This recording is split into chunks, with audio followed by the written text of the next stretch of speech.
Well, how strange. Good morning. I think y'all gonna have to listen to me with this wording over my face. I am so sorry. Good morning. This is Leslie with Dream Big Today, and this is Tuesday, the 8:30 Bible study that we do 7 days a week. And I hope y'all have joined, whether you're listening now or you're gonna replay later. Thank you for joining us. I don't know why this wording is on my face because I have a subscription to Lyrics. This is our encoder that encodes it to Subsplash and then sends it out to Facebook and YouTube. And we have challenges with IT on a daily basis. We're still praying for that IT person to join the Dream Big today. We are in desperate need. But again, thank you for joining us. If you want to put your praise reports on the comments and any praise reports so that we can be praying for you and also rejoicing with you. So I guess I would just suggest just listen to me and definitely not look at it, because that's going to be irritating, and it may not be irritating to you, but it's going to definitely be irritating to me. Okay, so we're going to start in Exodus. I'm not going to be distracted by this. So we're going to talk about, we're going to go to Exodus 5 through 7:25. And we're again talking about Moses and Moses' journey about delivering the Israelites. They had been in captivity for 400 years. And God had promised them that they were going to bring them into the promised land, but first they had to be delivered from their captivity. And God chose Moses to be the deliverer. And on Sunday, which Lori made comment on it, Moses, his identity or his call manifested a couple of times. I want to call it the unsanctified identity, when he kills the Egyptian that was mistreating the Hebrew. He automatically had that passion to help and to deliver.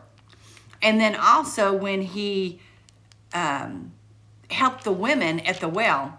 So he was already had a passion and a desire to help deliver his people. And like I said, this was it manifesting, I want to say unsaved or unsanctified, where he didn't quite understand, but he just followed that passion inside of him. And he ran. He ran because they'd found out that he had killed a Hebrew, so they were out to kill him. So I want to start there, and I wanted to set the background to where I really feel like that Moses' mindset's from.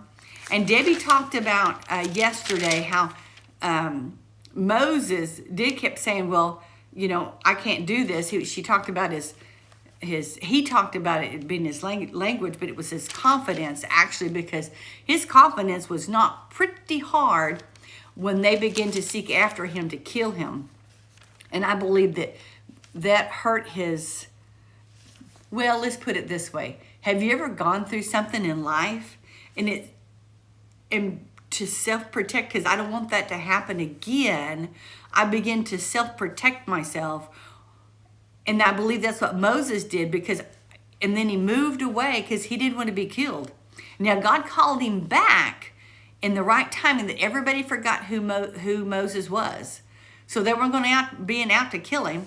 So the timing for him to go back was perfect. It was time for Moses' healing, but also a transformation in his mindset by God. And I think sometimes I really kind of pondered on that this morning, that God was getting ready to expose or reveal a character of him that Moses did not know. Moses had only been in the mindset of protecting himself because he did what he probably thought was right. It was in defense. I'm going to defend my people. He had such a passion that it went overboard to kill somebody. And then it manifested again. He's thinking, okay, this is obviously not right. So I'm going to move away and I'm not going to act like that anymore. And then he lost all of his confidence.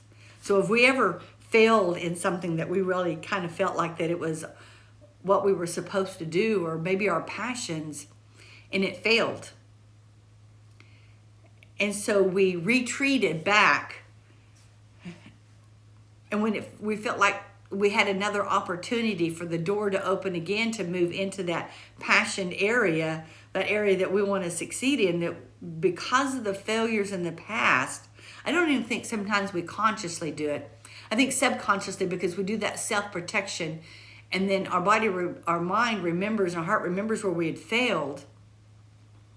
Just like the Israelites, we're going to go into their discouragement, that all they knew is the captivity.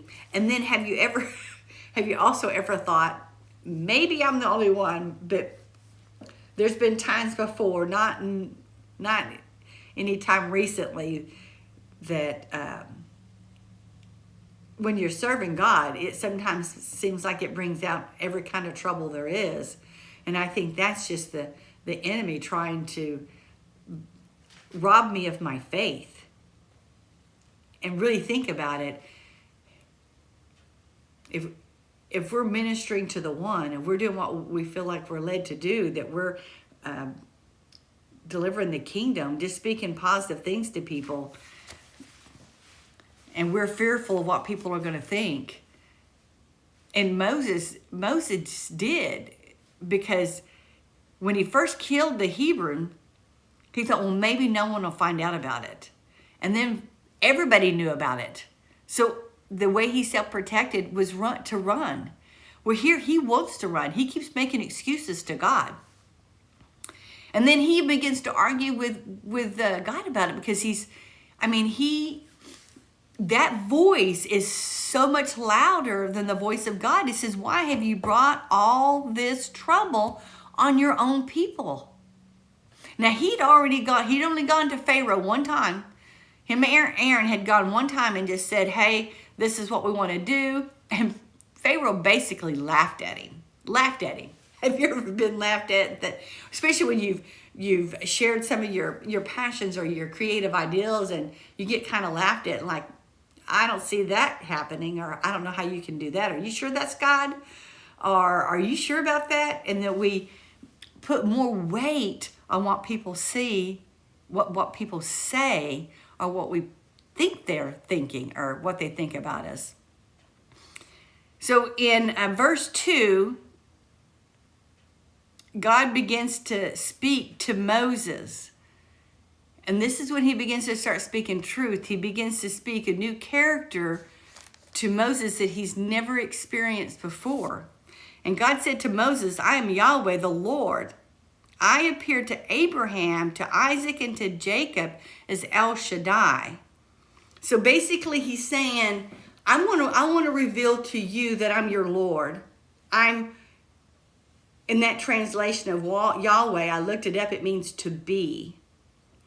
So it made me think about how God has continued teaching us how to abide. The scriptures talking about the kingdom is about abiding in him. It's not about works, it's about abiding by faith in him, and that he works through us by his grace. And so Moses, of course, in the Old Testament, grace is not mentioned as much. It's 177 times in the Bible, but it's mostly mentioned in the New Testament, because grace was kind of hid.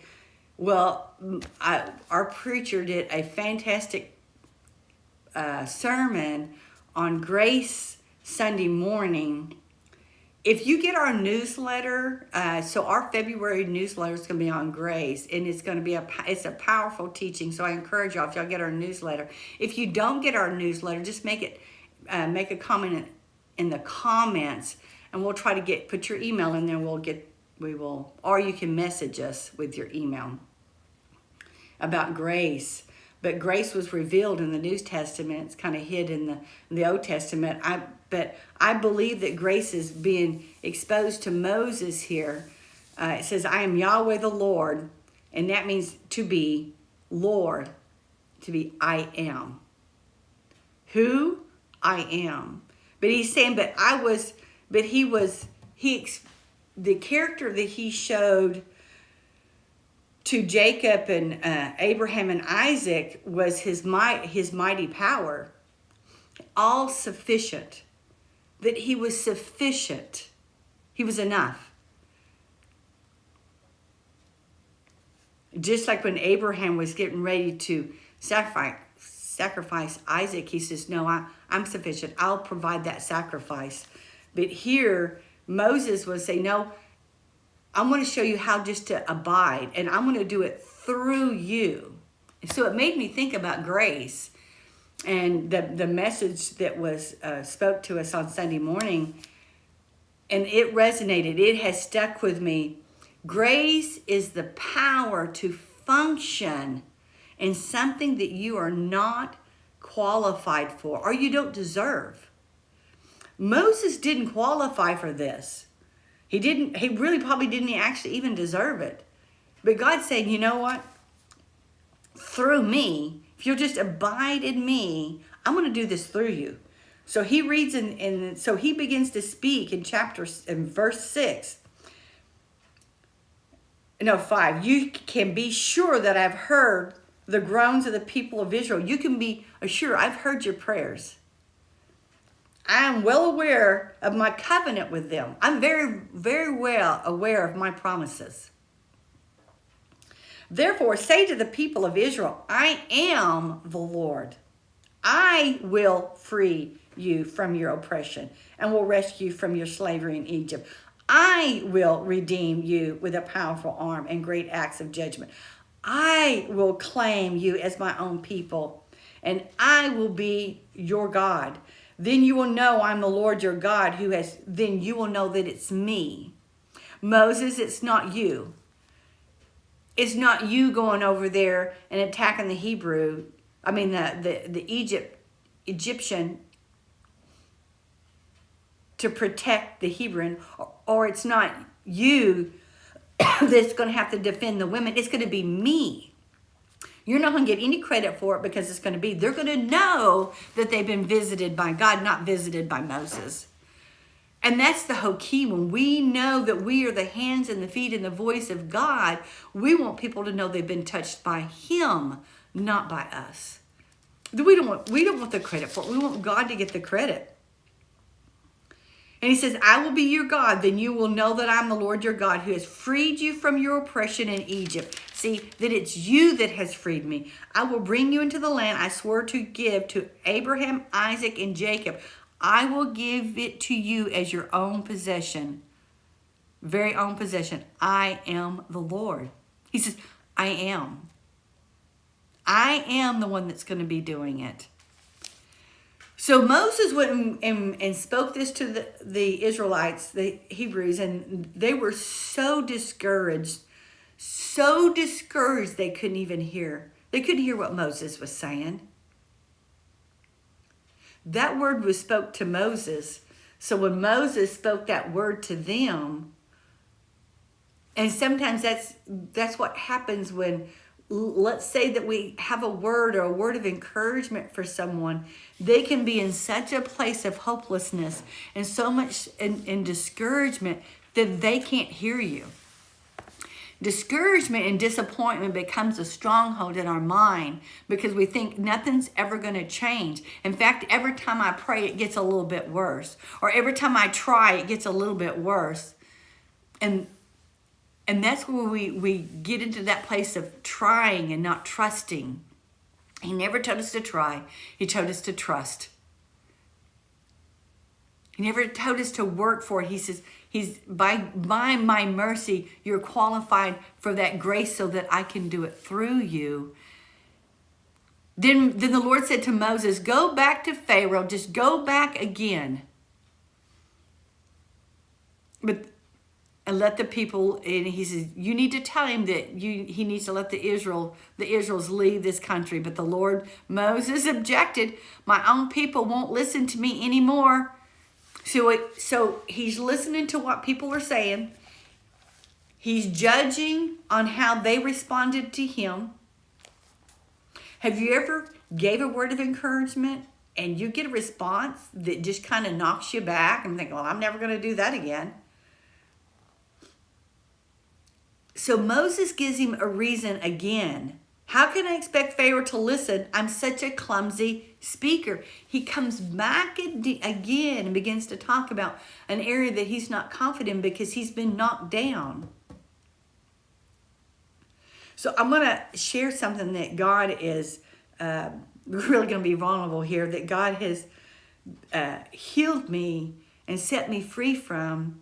And now I'm learning, walking out that mindset with God's truth that I didn't even realize it was there. Did not realize it was there. I knew it was something. So if I walked into the room, I would always compare myself. And I'm thinking, and I could fight it, and I could talk it down, and I could do self-talk like David did in Psalms. I encouraged myself in the Lord, and then when I would God's hand would touch me or his anointing, I didn't hear it. But if I walked into the room, sometimes before I'd even walk to the room, I would look to see who was even listening. Or if I walked into the room where I thought someone was more important than me, it was definitely an orphan mindset where it's about position and power. But where my lie came in is when I was 15. I got pregnant when I was 15. And because of the shame I felt like I had put on my family and myself, I felt like everybody had judged me. So I had judged myself so strongly. And so I began to self-protect and didn't begin to realize that self-protection caused me to self-protect myself on if I walk into the room, because I had already judged myself. I had not forgiven myself. Have you ever thought about, I got thinking about that with Moses. Could he had that same mindset because he had failed so severely that they were out to kill him and that he ran, and he was having to come back to that place. So there were some areas in my life I'm thinking, the only way that I'm going to be able to walk in my destiny was to overcome that fear. So God began to expose that fear to me, but I thought the voice was fear. I didn't know the voice was shame. So I encourage people, just ask God. Say, I don't know why I keep coming upon this same wall. And mine was, the same wall, the same mindset. I'm thinking, why can I not shake this? And Moses, I don't think realized, he says, man, I'm such a clumsy speaker. I don't have any confidence in this. You see, no one's going to listen to me. Why would they listen to me? So then the scriptures begin to start. It says, these are the ancestors of some of the clans of Israel. He wants them to know, these are all the people, all the families. These are the ones we're going to lead out. He begins to establish who all is going to come out.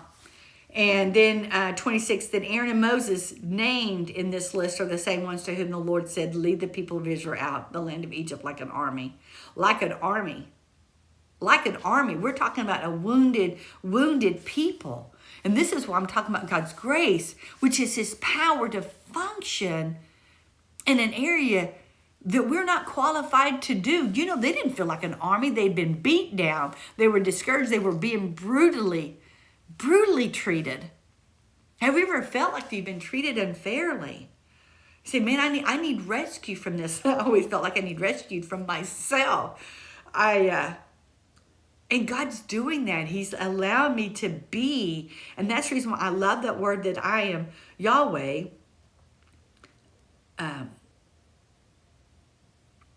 Yahweh, in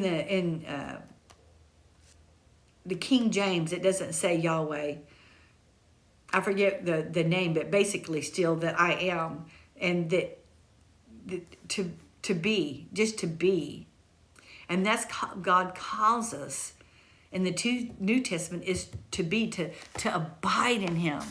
And that's what he was calling Moses. I'm telling you, this is such a great picture of how God wants us.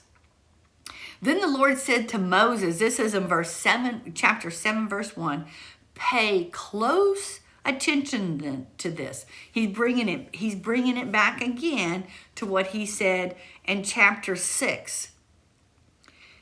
I will make you seem like God to Pharaoh. And I mentioned that earlier in my teaching. I said that we're the hands, the feet, the mouthpieces of God, and we don't want them to see us. They want them to see Him. And your brother Aaron will be your prophet. So tell Aaron everything I commanded you. So God's gonna do this. He says, I'm gonna do this. I'm gonna deliver my people. Even though you're not confident, I'm still gonna do it. But I will make Pharaoh's heart stubborn so I can multiply my miraculous signs and wonders in the land of Egypt. See, the thing is sometimes when we begin to start speaking that word and begin to speak of the word, we begin to speak the truth over that lie, and we speak that truth over that lie, the enemy will come up with a lie just as strong as you're speaking that truth until that truth becomes such a revelation. And see, this is what was happening. This was what was manifesting here as Moses kept going up. And now they're going to do signs and wonders. Before they had just, yesterday was Debbie speaking, that they just went and spoke to Pharaoh. But now signs and wonders were going to begin to happen. But see, the enemy had the signs and wonders too. So we can have the truth. We can have manifestations. But if it does line upon line, precept upon precept, until God continues we get more truth and more truth and more truth, more truth, more truth. He begins to reveal Himself and reveal Himself and reveal Himself to us and reveal Himself to us. And then this is, I'm going to stop there because this is the journey. We go to the place to where the Egyptians, they couldn't drink, of the Hebrews, because of the waters had become blood.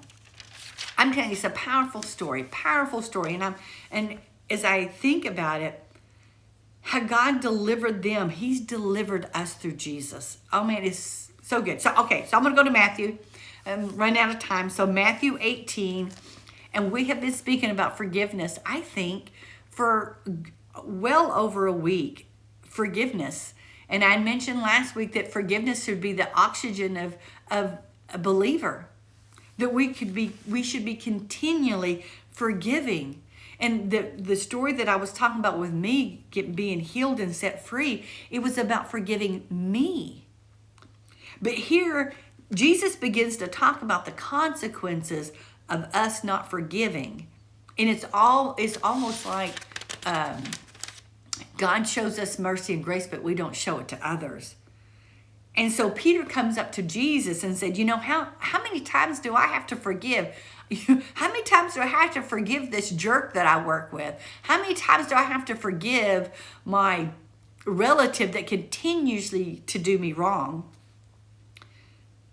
And Peter says 7 times? Because he's thinking, man, that is my limit. 7 times, off with the head. Off with the head. But Jesus said, no, 70 times 7. And I think about that. We determine our place of what we can do. But see, I believe through the power of God and through the Holy Spirit is when we can forgive. And when we have to be, open and honest with God. Said, man, I can't do this. I can't do this. I'm going to do this by faith. I'm going to forgive this person by faith. And then we walk that out with Him. And so he gives a parable. Jesus begins to give a parable. And this is an amazing parable. And this is a picture of what Jesus is saying. I have forgiven you, so you need to forgive others. And it's about it says, the kingdom of heaven can be compared to a king who decided to bring his accounts up to date with the servant. He's going to say, okay, let's see what all you have debt on. So he piled all of his debts up. And there's no way this servant could ever pay it. Is this not a picture? He could never pay it. So his master ordered that he be sold along with his wife, his children, and everything else to pay the debt. And Jesus did this for us. But the man fell down before his master and begged, please be patient with me. I will pay it all.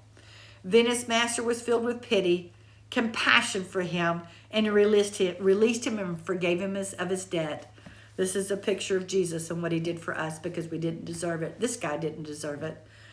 But when the man left the king, he went to a fellow servant who owed him a few $1,000s, and he grabbed him by the throat and demanded instant payment. His fellow servant fell down before him, begged for a little more time. Be patient with me. He was doing the very thing that he did. The very thing that he did. And he didn't owe as much.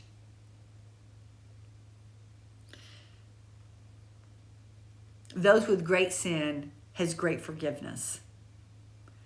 And we've got to remember what God has done for us so that we can forgive others. But this creditor wouldn't wait.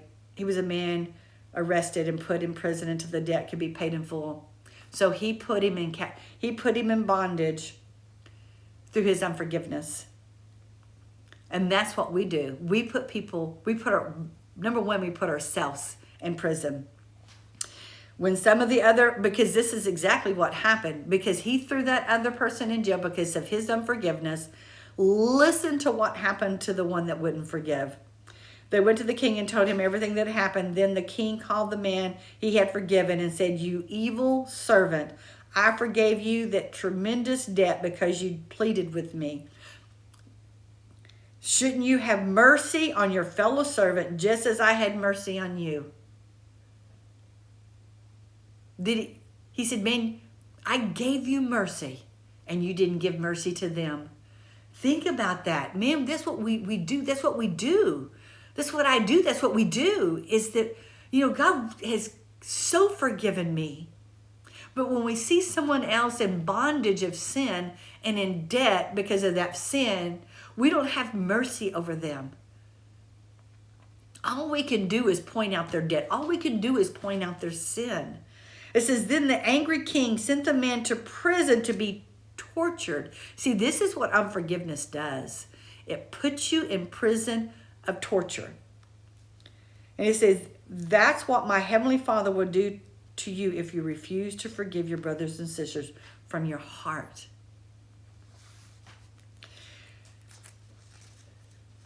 So, I'm going to do this, just because I didn't know that I had unforgiveness for myself, which caused me to judge others, thinking that they were judging me.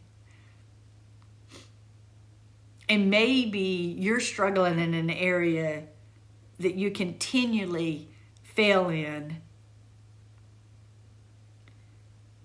and you begin to you've judged yourself, or maybe someone else continually, maybe, I don't know what it is, but I'm just going to pray that God reveals any area of unforgiveness in your life, whether it's to yourself or to others.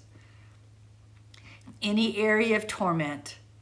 I have had unforgiveness that completely tormented me because I didn't even know how to let them go. I didn't know how to set them free. I didn't know how to give them mercy. But the one that gives mercy can show you how to give mercy. Because within our own self we can't, but by abiding in him we can do that. If you look to Yahweh, the Lord, who is I am, he's everything, and he can do it. He can do it through you. Just ask for his help. Be open and honest with him. Vulnerable to him. Say, God, this is my area. This is where I'm struggling. Is it an area of unforgiveness? Is it something hid in my heart that I've self-protected myself, that I don't want to get wounded again, or I don't want to be hurt again, so that I can move forward? I can take that grace and be empowered to forgive. I'm not qualified to forgive because I'm not qualified to forgive, but I am through him because he forgave everything that I've done. So I have that power through grace to be able to extend that to somebody else. So I encourage you to do that today. Allow forgiveness to be your oxygen. Allow for forgiveness to just penetrate through your heart. First, to forgive yourself. And some people need to release God. They need to forgive God. They've had some traumatic things happen in their lives. And they think, God, you could have prevented this. We don't have to understand why some of the things that we've gone through. We just need to trust him that he is God, that he is our Lord. He's loving. He's forever loving. Everlasting love. All we have to do is to reach out and grab it because it's there. I hope everybody has an awesome Tuesday. Elizabeth should be back with us in the morning. She's back from New Orleans. They did a street ministry on the street of New Orleans on Bourbon Street, and the power of God moved. The power of God moved. Just be available and he can move through you. And I will make one more comment. Our upcoming retreat is on our app now. It's at the beginning of May. So if you're interested in our upcoming event, retreat in May, it's a Friday, Saturday, and Sunday. And it's transformation